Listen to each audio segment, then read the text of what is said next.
Hi, welcome again to Pauline Interviews. This is part 2 of Pauline Interviews Julia Ingram. Julia's a therapist, hypnotherapist, past life regression therapist. She's also an author. She's authored 3 books, The Messengers, The Sacred Sisterhood, and the one we're going to talk about today, which is called Born Scared. It's really fascinating. Fascinating. So I'm going to ask Julia now, I'm going to turn it over to Julia to explain a little bit about your book, Born Scared. Tell us a little bit about it. Well, the whole title is When Anxiety Was Created at Birth in the When anxiety was created in the womb, at birth, or in prior lifetimes. Now, how can it be created in the womb? Well, here's how this book came to be birthed. I was reading a book by a psychiatrist on anxiety, and in his introduction, he was talking about how trauma can cause anxiety, how stress can cause anxiety, how abuse can cause anxiety. And then he said, but granted, some people seem to be born with anxiety, and we don't know why. And I said to myself, I have a lot of information about why. And then I just sat down, and the chapters, the titles of the chapters just came flowing into my head. Now, you knew that because you've been a therapist and you'd seen people and you worked with their anxiety and you went back and found out where it came from, right? That's correct. So from like 40 years of experience, I had a pretty good idea why a lot of people are born anxious, born scared. So you ask, how can anxiety be created in the womb? Yes. Well, 9 months of being inside of a mother, experiencing everything the mother experiences, hearing what's going on in the outside world. A fetus knows a few things. One is, will I be safe and loved and cared for when I come into this world? Now, how can that happen in the womb? I don't understand. How could that be? You can hear in the womb. An infant can hear in the womb. Check out The Biology of Belief. Bruce Lipton. Yeah. They've done experiments with microphones and how much a fetus actually hears. So there's the proof of it. That's what I was getting at. Yeah. So he gives an example of, I think it was a father shouting at mother or something like that, or maybe a crash, and you'll see the startle effect which infants display. I imagine too they could measure maybe they put electrodes or something on you. They could maybe measure. I don't know. Can they? They know how much sound actually. Sound is magnified through liquid, so it's the amniotic fluid is magnifying the sound. So, baby's hearing, baby is feeling. It gets any hormones that are secreted by mother go into the womb. So if mother's anxious, baby's anxious. And then there's this entrainment, this connection to mother's emotions that are interpreted by the baby, but a preborn knows if they're wanted or not. A preborn knows if they're going to be given up for adoption. Oh, geez, that's amazing. A preborn knows if their conception was by rape. So a lot of trauma can be created in the womb. I have one child, and well, it's worked out really wonderful for us. But if I would have known this previously, I would have been, kept myself really calm, listened to good music. We don't realize. I'm learning this for the first time, and there are a lot of young women out there pregnant, and most of them want to be mothers, and I'm sure they're going to be good mothers. But they only knew that they could bring a baby into the world even better than. Yes. Then why aren't we teaching this? I'm doing my best, Pauline. Oh no, you are. But why don't when people get pregnant, why don't they help the mothers to understand this and to because I know when you get anxious, you get with that cortisol, and obviously 9 months there's going to be 1 to 2 days you're going to be anxious. Oh yeah. And sometimes I think how you survive in this world. I don't know. You got your past lives, you got your be in the womb, you got all this other stuff going on. So we don't need an ideal. It does not need to be a perfect experience. We need to grow anyway, so we need some. Yeah. But you're right, the calmer a mother is, the more settled she is, the more supportive the environment is, all of that's better. I gave a talk on this at the New Renaissance Bookshop here in Portland. And I was not sensitive enough to who might have showed up in my audience when I was talking about the pre-birth trauma, when I was talking about how a baby knows if it's going to be given up for adoption, that primal wound of not being with your birth mother. Somebody got up and walked out of the space, and her friend told me later that she'd given up a baby for adoption, and she was feeling terribly guilty about it. But sometimes that's a good thing. If you know the baby's going to go to a more loving home and everything, maybe it's a what do I want to say? You sacrifice something out of your heart. Well, it still hurts. Careful. Yeah, it still hurts.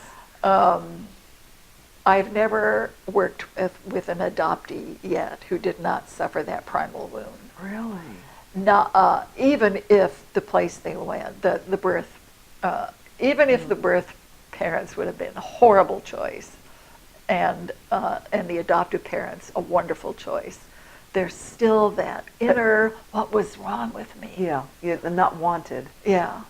So that is a wound. Even though they don't realize it's a better thing. Well, eventually. Yeah. I mean. What about women that are pregnant and take drugs and everything, and the baby born with all these horrible symptoms? Bruce Lipton also speaks about that even cigarette smoke is horrible for. Thankfully, most women are very aware of that now and don't smoke while they're pregnant. But there have been ultrasounds where there was smoke and the baby just like trying to move as far away from the umbilical cord as possible to get away from that toxic smoke. So of course, eating well is highly recommended as well. It's too bad they don't teach this to women, I mean, most of us are pretty savvy about it now, but years ago when my parents, people smoked because they thought it was healthy. I think a lot of parents never would put their children in jeopardy if they would have known, about the. In fact, some people too, women were given drugs by doctors, and then we had the thalidomide babies, and then we had, problems later on when babies are born from drugs their mother took that they didn't even know it was going to hurt them. It's so sad. It's just too bad. So right now we're talking about born scared, and we just talked about things that happened in the womb or maybe a little later in life. Have you had experience with some of these phobias coming from past lives? Well, if you can. Sorting. Yeah. Oh, right. I'm sorry. I jump around a lot. I'm thinking of, okay, for instance, people are born with claustrophobia and they have no idea why am I, I don't remember any childhood experience where I got locked in a closet or something. Or people that I don't like to be underwater, but I think it's just because I never learned to swim well. People that don't like to be underwater, people that are claustrophobic. I have an aunt. I wanted to come and see me and visit me from Wales. She said, Pauline, I'm not afraid of flying. She said, I can't get in an airplane. It's too closed in. So, Yeah. So there are phobias that I believe almost, I cannot think of a case of a phobia that a person has a phobia that I worked with where it wasn't a past life story that created the phobia. I think it's possible that some awful thing could have happened in their infancy that they don't remember, but it's just never showed up in my practice that way. So let's talk about phobias. In Born Scared, there's a chapter of a teenager who was afraid of bugs. She had a bugs and snakes. And That's pretty common, though, isn't it? yeah, yeah, especially snakes. It's very common. She wanted to go to camp with friends. I think it was a outdoor school or a Girl Scout camp. I can't remember, but she wanted to go, but she couldn't go because there would be bugs. And so her mother brought her to me. I think she's maybe 13. I can't remember anymore, but she regressed very easily. She went back into past life story. And one of them was, I think I can remember all three. The first was maybe in a medieval setting. She was a girl, and her mother said, take this food to your grandfather. And it was a bit of a walk. So she gets to grandfather's house, or maybe it was uncle, doesn't matter, and opens the door, and he's been dead for quite a while. And so there were maggots, bugs all over him, bugs all over the floor. The crunch of the stepping on the bugs and all of that. That's enough to make anybody afraid of bugs. Yeah, so that's where that phobia originated, most likely. And then a second story. So she did three. She connected with three stories. The second one was snakes. Yeah, I'm trying to remember. It was snakes. All I can remember about the story, I can sort of picture that she was startled by a snake and ran and hit a pole or something, and that killed her. And then the third story was she was a deep sea diver, and she was swimming around and hit a school of eels and panicked and drowned. So, okay, so prior to bringing someone out of a past life regression, we process it, because it would be stupid to just get the story and then you're done. So the point is to process it. So we did some talk about with each one of them, seeing what really happened and mourning the death, but knowing that it did not happen to the present life body. And then I had her imagine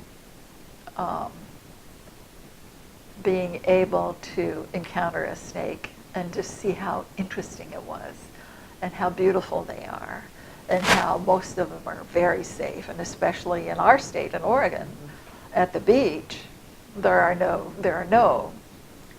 Some people don't snakes. have them as pets too. Some people have snakes as Yeah, pets. yeah. So I just had her imagine that, and she accepted that image.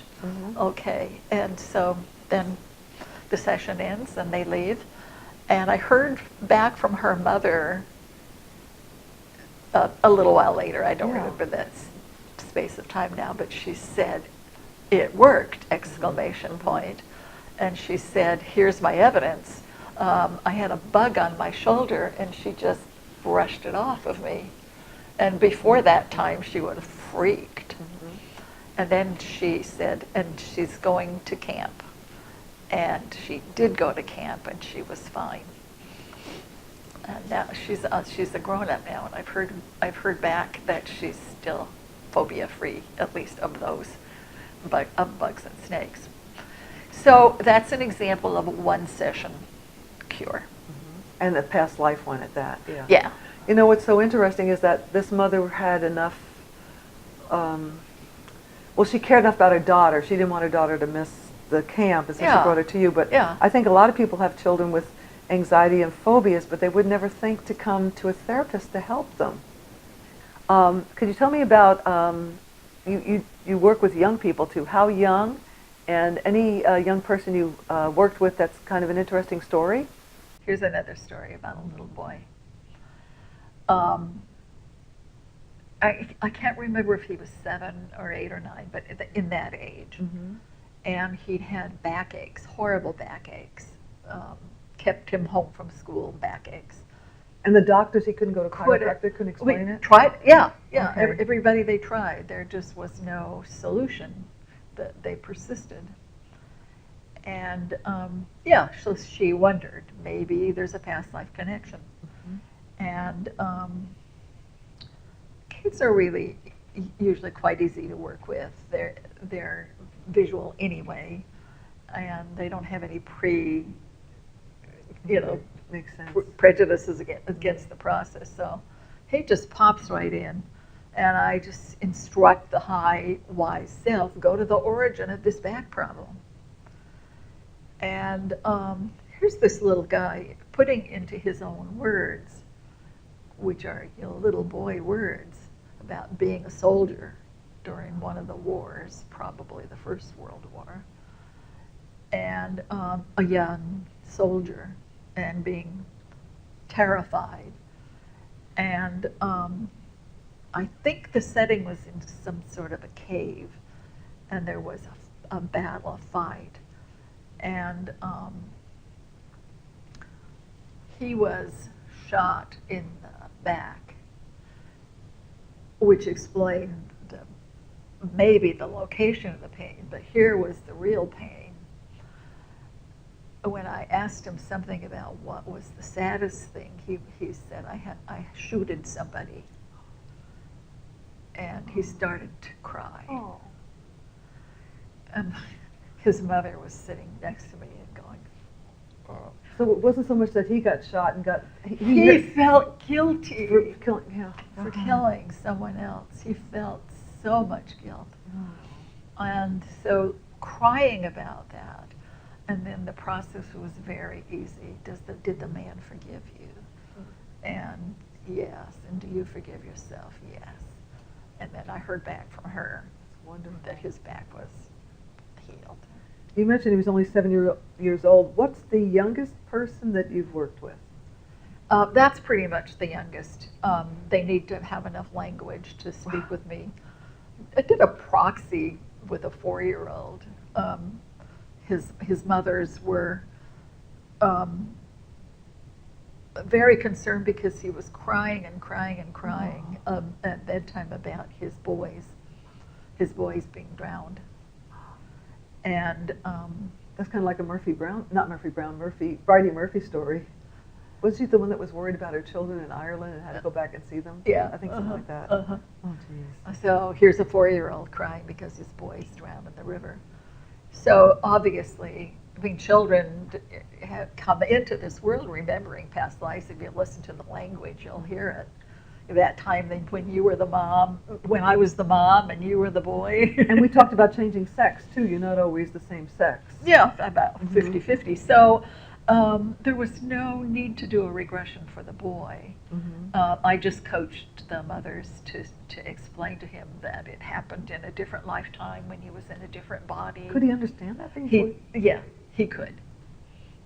It made perfect sense to him. You were the daddy then, but you're not a daddy now. You're a little boy, and Amazing. Those little boys are okay. They have new lives somewhere. And that was enough to end the nightmares and the. Well, this has been absolutely fascinating. Tell me about the most magical experience you had doing a regression with someone. So I don't remember anything about what this person came to work with me on, but the setting was in Italy in maybe the 16 or 1700s. And the family owned a vineyard. And we came to a scene where she said, and she was female in this lifetime, but female then, she said, I am so excited today. This time I get to survey the vineyards. And I said, how are you going to do that? And she said, from the balloon. So, hot air balloon. Back in the 1600s? And maybe, I don't know when. Uh-huh. I can't remember exactly when, but I know that they existed then. And that's how they surveyed the vineyard, was they would go up to see if it was, I don't know what they were looking at, but they were going up in a hot air balloon. So she described that experience of that, flying over the vineyards and looking out at the sea. And did you feel good when she came out of that? she was tickled pink. And I don't know that I'm seeing the same things my clients are describing, but I think sometimes maybe I do, or their just description is so vivid that I can imagine it too. But that just seemed like the coolest thing ever. Now, because you said that, I came up with this last question. It's going to be a little crazy, but have you ever taken somebody back who came from another dimension or another planet? Or Oh, yeah. Okay, let's hear about that one. I remember it was in Utah. Uh-huh. I thought it was going to be interesting being back in Mormon country. I was raised Mormon, but long ago left that church.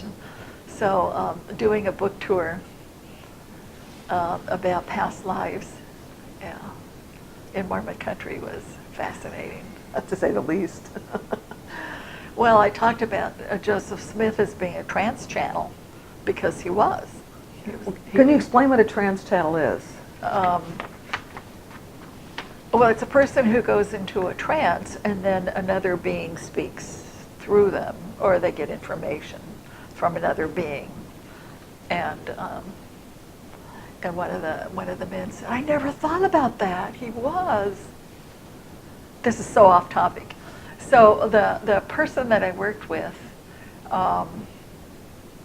did not go back to a past life per se. What she reported was that she was the diva of a mountain, that she was in charge of this particular mountain, and that she was the spirit that imbued the mountain and that encouraged the flowers to bloom and the wildlife to come. And I've had a couple of people since then report some similar things. So when she came out of that trance, I said, "What did you think of what just happened?" And she said, "I think that we don't understand very much about consciousness because there was consciousness. I was consciousness, and I was the consciousness of that mountain." Well, some people feel too that maybe I know who I am, but when I'm sleeping, where's my soul going? Or maybe I have what do they call that? Not twin souls, but duplicate. I mean, you can be, twin souls too, where you kind of split. Uh-huh. Well, that may be a little different thing. I better not get into that now. But that is a great way to end the interview. Anything else that's going to... The divas of the mountains and the oceans now are probably not very happy with us. Yeah. So, yeah. Mm-hmm, mm-hmm. This has been fascinating. I know, can we, Born Scared, and people can still get that, right? Can still get the book Born Scared? Yeah, it's... How can they get Born Scared? It's on demand at Amazon. It's also available as a Kindle book, and it's also available at Barnes & Noble as a print on demand or as a Nook. Yeah. So that's your third book. You did The Messengers, The Lost Sisterhood, which we should talk about another time, huh? That's going to be really interesting. Yeah. Anything you want to add? Anything? I do also have a CD out. It's called Help Yourself, and that is also available through Amazon. That just has several different hypnotic inductions you can listen to on your own, and I cover a few common anxieties like generalized anxiety, phobia. I talk about worry and some ways to deal with, like, especially how for some families worry is love language. I show you my love by worrying about you, and then that becomes like the thing that we're all doing. We're worry, worry, worry, worry, worry. Which is not healthy for you. No. So that's my CD. And Just that's one- also available on Amazon. So is it safe to do hypnosis without a therapist? I know. Oh, sure. Mhm. People might just ask that. That's what I thought. It's not unsafe. Yeah, I know people got this idea once you're. This is not. This is off the cuff here, but I worked for a hypnotist, and Mr. So and so left, and the doctor said, "Did so and so leave?" I go, "Yeah."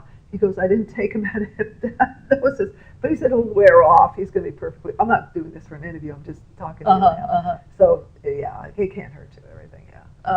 Well, it's pretty important to bring people out of a trance. Okay. Yeah. I'm just asking her questions. What would happen if? But there are YouTube videos Yeah. all over Yeah, the place yeah. of helping people to do. But it won't do harm them. hypnosis. It won't harm them. I am cautious in working with people with dissociative disorders because you can people can become destabilized. With hypnosis. When you say dissociative, could you explain dissociative? Yeah, it's a condition where you pretty much your consciousness leaves your body. So you can lose time. I mean, it's extreme state. It's GID, which is what we used to call multiple personality disorder. Oh, okay. Now I Or understand just you. people who had extreme trauma. They have this way of like not being there.